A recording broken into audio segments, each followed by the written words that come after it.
Hey wild things, welcome back to the wild. This is Cypress. We have a little something different we're doing today, getting a little bit into the Halloween vibe. Although I argue that today's activity is good all year round. I thought it would be fun to have a picnic in the graveyard. So I decided to light some incense. I thought it would be a good idea to make a formal greeting as a gesture of respect, since I'll be doing more than just meandering through and reading monument stones. Hello and salutations to the denizens of this forest plot. I've come to spend a little time and visit. If any of your spirits linger, please feel free to make yourself known. But please then don't follow me home. Yeah, this part kind of freaks me out. I have had so much trouble getting living guys to leave me alone. How the heck do you get rid of a ghost stalker? I hope my visit will not disturb your rest. As a token of my respect, I leave an offering of seeds. My really formal salutation may be excessive, but I wanted to cover my ass with the spirits who may still linger. Yeah, we're not doing wine.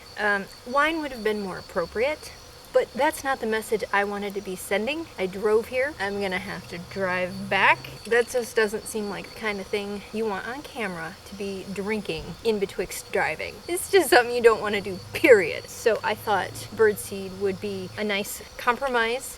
I sure hope these folks like birds. So I stand behind it. Thank you for letting me share this time and space.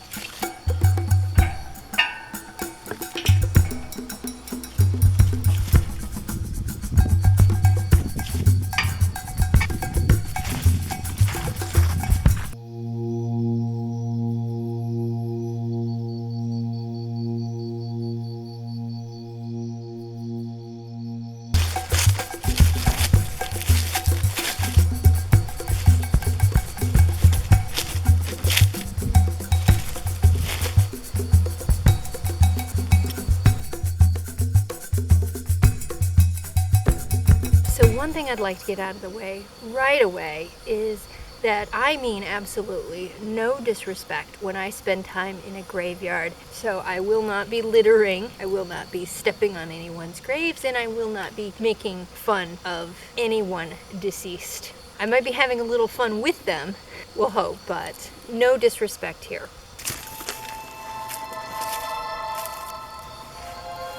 Hey man, how did you do that? Either you're pushing 200 or you snuck off somewhere. It used to be very common to picnic in graveyards, and that tradition has sort of fallen away as we've gotten more city parks and more parks in general. I think what better way to keep the spirit of people alive than to come and share time and space with those who have matriculated out of this miserable existence. I know that the current style is to do a mukbang. Am I pronouncing it right? So I brought food with me. Chips or crisps. Refrigerated stuff. Let's see.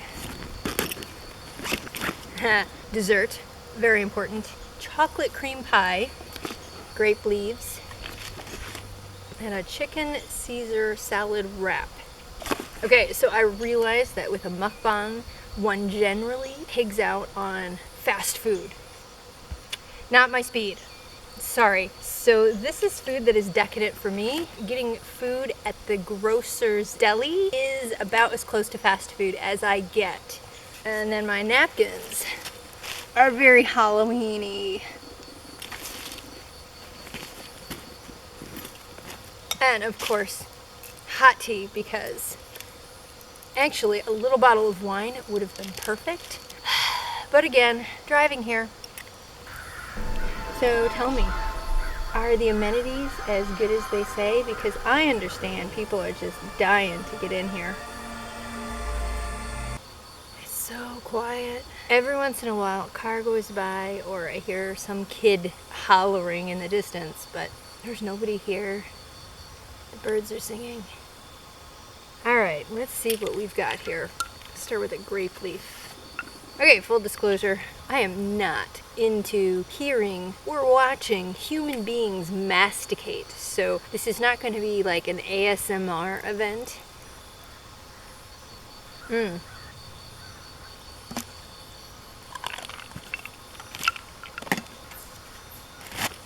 Okay, that just looks cheap.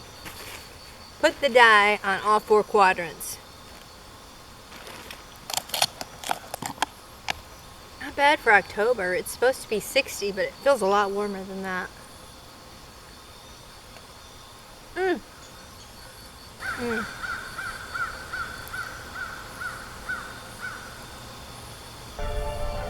Dude, feeling low?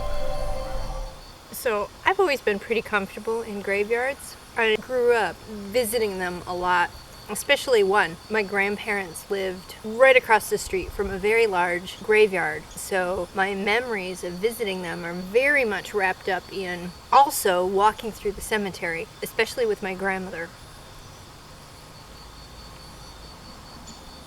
I remember specifically that there was an infant grave, very sad, but on this little grave there was a little ceramic deer. It was a fawn laying on this grave, and as a little kid, I don't know why that was so important to me, to always make sure that we located that deer every time we walked in the cemetery.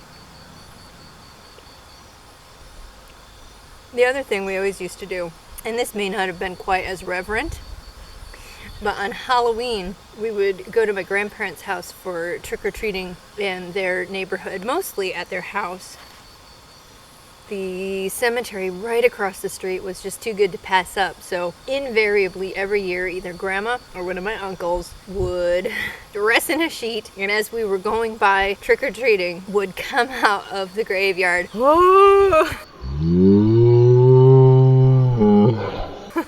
A sheet. Right out of the tombstones. We knew it was them, but it was still freaking scary. Oh my goodness, that was awesome. I hope the departed didn't mind that little bit of irreverence, because it was freaking cool. Wow. So, only 7 years of mortality. I've got a question, and if it's TMI, just tell me, but is your ghost stuck being like a kid for eternity, or is there like a statute of limitations on being an underage ghost?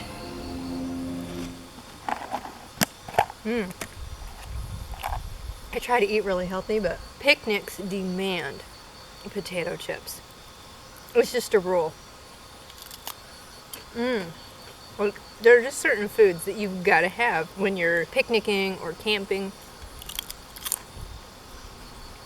When we were little, me and my siblings, and we go up north. If you're not from Michigan, going up north means going from the lower part of the lower peninsula to somewhere much further north that is much more woodsy and campy, like vacation in the woods kind of place. So going up north is the code. And we had ritualistic treats in the van that Mom would always have for us to keep us from being too much ruckus in the car on the way up. So we always had Chips Ahoy cookies. Face even showing up. We would have Twizzlers, and then we would also have these bins of mixed bite-sized chocolate everything. So we'd snack on that stuff all the way up. But then, of course, at camp, there's other foods that you've got to have, right? Potato chips is definitely one of them. I think we usually had Cheetos, too. And, of course, one night you've always got to cook hot dogs. Canned beef stew was a big one. I know that sounds weird, but we never really got canned food at home. And so getting soup out of a can was a big deal. It was expensive. Oh my goodness, canned soup. Ooh. Homemade hamburgers. Mac and cheese cooked on the old Coleman stove. I can still hear it and smell it, waiting forever for that water to boil. I feel like food helps us carry a lot of memory. What are some of your traditional picnic type foods or eating out of door type foods? One of the more irksome traditions that we had, actually it was more of a rule that my father had, for whatever reason, he would not let us bring jelly up north. We'd bring the peanut butter, we'd bring the bread, no jelly. His argument was that it couldn't handle the cooler, it would get too warm, which was a load of bollocks. Didn't want us to enjoy our peanut butter sandwiches. And to this day, the idea of no jelly, like the driest form of sustenance, ugh. The man did find a lot of ways to torture us. How could I forget the most important food item of all time when you're camping? S'mores. We always had s'mores.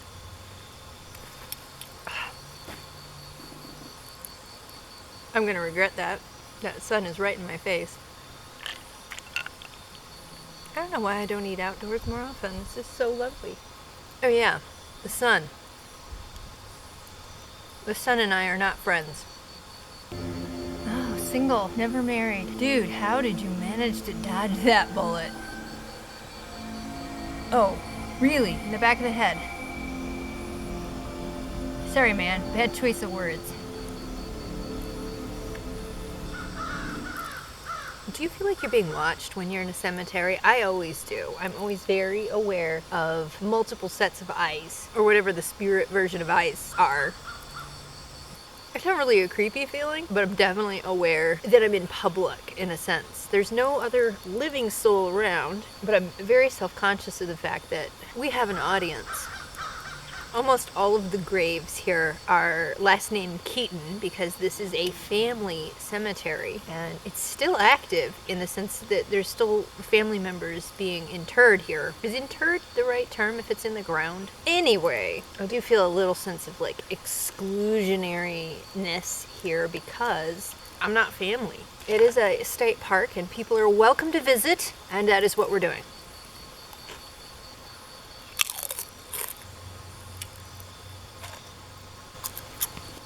Boy, it's pretty. You can see the way the sun is filtering through the treetops. It's painfully bright, but it's pretty.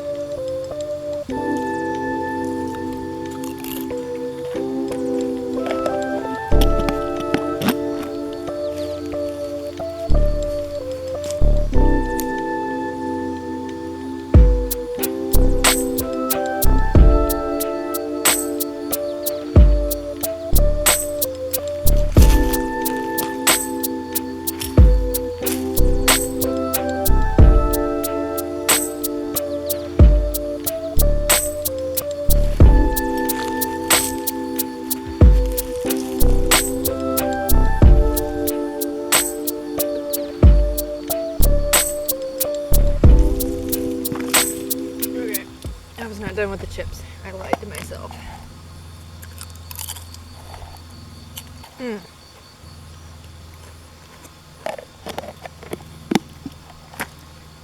Okay, so speaking of s'mores and dessert, man, I can't figure out what to do with this hat.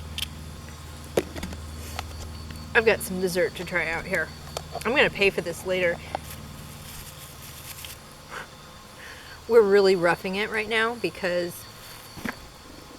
one does not eat desserts with a spoon unless it is ice cream or mousse. But this is all I had in my van. One Wendy's spoon. So I'm just gonna take one for the team and not eat my dessert with a fork.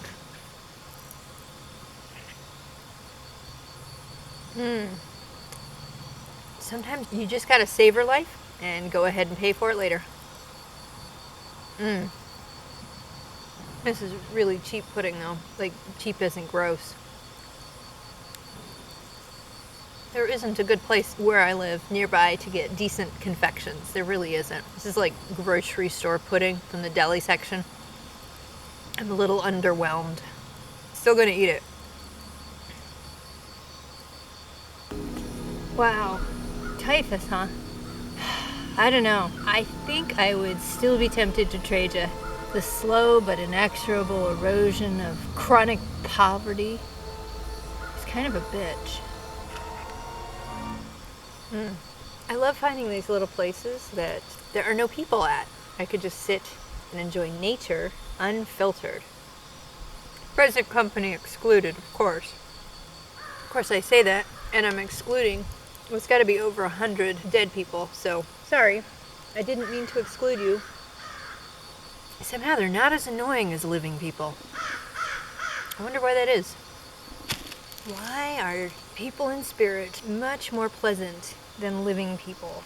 I might be antisocial, although you usually don't have to call 911 on people who have passed on. I mean, sure, there's always the occasional poltergeist, but they don't usually bother with graveyards. They like houses. Till death do you part, huh? So how'd this happen? Oh, this is gonna make me sick, but I'm gonna eat the whole thing.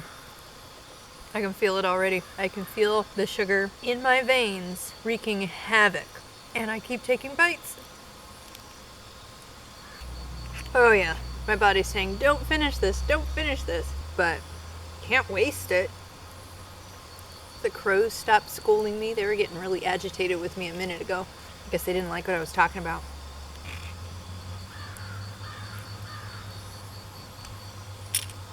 I did it.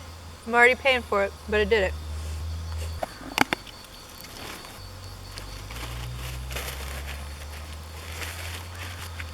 Oh, some hot tea would be delightful. Yes, thank you.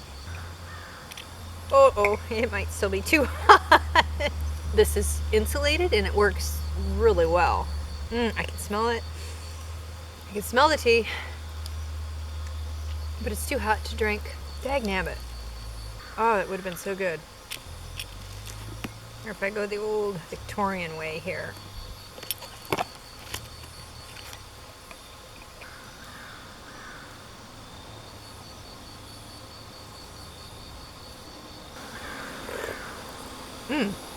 That worked. This is actually what the saucer is for, in a teacup saucer.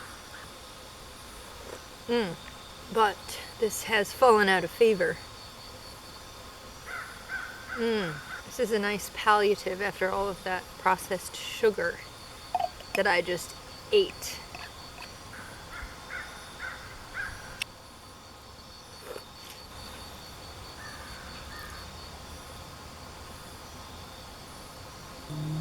This is a really dumb idea, actually, because this really hot liquid and this really cheap plastic means that all kinds of bits of the plastic are absorbing into the tea and then I'm ingesting them.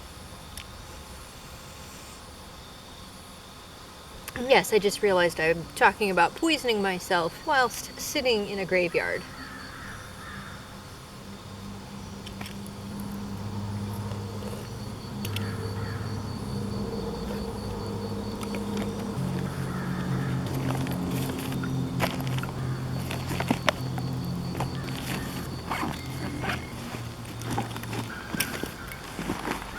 Hike out your trash.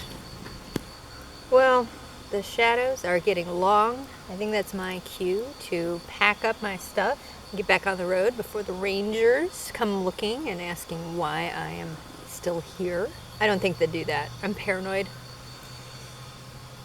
I had a lot of fun. It sure felt good to come out here in the woods, eat food, share some space with some people who are no longer with us. Get into the Halloween spirit a little bit. Prepare for Samhain. Thanks for coming along with me. I hope you enjoyed this. Thanks for watching. Of course, if you liked the video, you are more than welcome to like, comment, share, subscribe, click the bell, and follow along on Facebook and Instagram. Until the next video, keep your picnics wild.